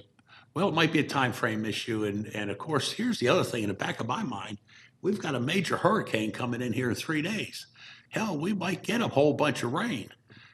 Before you leave here today, my intent, and I'm only speaking for myself, not the board, but my intent is to give you a sufficient amount of time quickly to get this grass cut. I can't let you go for months or days or weeks, or I've got to make sure you do it quick. But we've got a hurricane coming in, so we've got to take care of it. It's my understanding that the only thing before us is to uphold the ordinance. Right. Not to put stipulations on him or anything else. I'm actually So- going to go home and get that taken care of. Yeah, so And again, I'll be the only one on these power lines that does have a maintained lot. Well, you'll be the first. Hopefully, everybody else will fall in line. And that's up to code enforcement. And I can assure you, this board we'll stay in contact with code enforcement and make sure everybody comes in. I'd really appreciate that, because that, I think, would help the value of my property. Jason, you're a good guy. I think you're going to do the right thing. So with that said, all we want to know is there was an error committed, yes or no, and I'm ready for a motion if anybody else is ready. I make a motion that we uphold the county in the weed control ordinance. And that would be my motion. The ordinance is in black and white. I think the right decision was made. And while I admire you for coming forth and stating your position, I think the county's is even stronger position. So that would be my motion. I'll second that an error was not made. That's right. And I may bring up one other point, and that is, I think the requirement is 3 days within our decision that it's got to be rectified. I think that would be ideally the case. Is that, we want to leave that alone, or is that? Yeah, leave that alone because it's a code issue. Yep. The only thing we're upholding is I this got you. appeal. I was just, if we Yeah. wanted to extend it or anything, but, No, okay, no. 3 days. Deborah Blair, do you want to weigh in on that in any way, shape, or form? It does say that within 72 hours, unless the board directs otherwise. So there is some discretion there if that was, I'm gonna leave it to the board. I'm gonna leave it to, it's code enforcement, it's their code, the code. Kathy clearly knows how to enforce her code.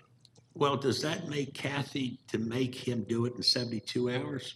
Kathy has to enforce her code. What, does that, Ms. Blair, would that mean that if Kathy enforces her code, does that mean he has to do it in 72 hours?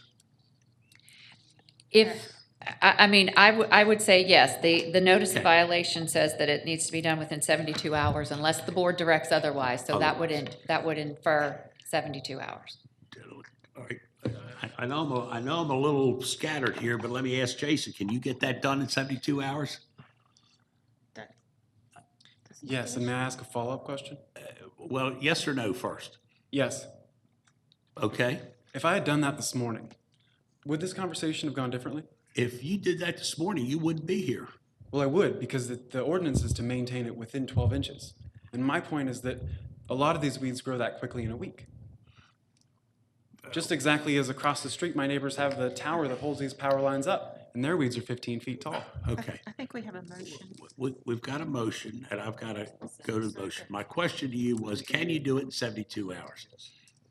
Physically, yes. I'll have it done this afternoon. Well, That's with not the my storm question. coming in, I'd like to give him a little extra time, Judy.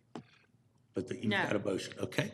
Got a And motion, I second. okay, got a motion. No other comments, call for the question, here we go. Okay, Jason, you have 72 hours. We're voting against you. Thank you very much. I think you're a fine gentleman, and I wish you all the luck. But our code has not made an error, and our code enforcement people have not made an error. We find in their favor. Perfect. Anything else, John, that you'd like to talk about? Miss Kathy Gallagher, anything else? Kathy, you've done a wonderful job. We appreciate your intentions for today. Nancy, well, Nancy Gallagher.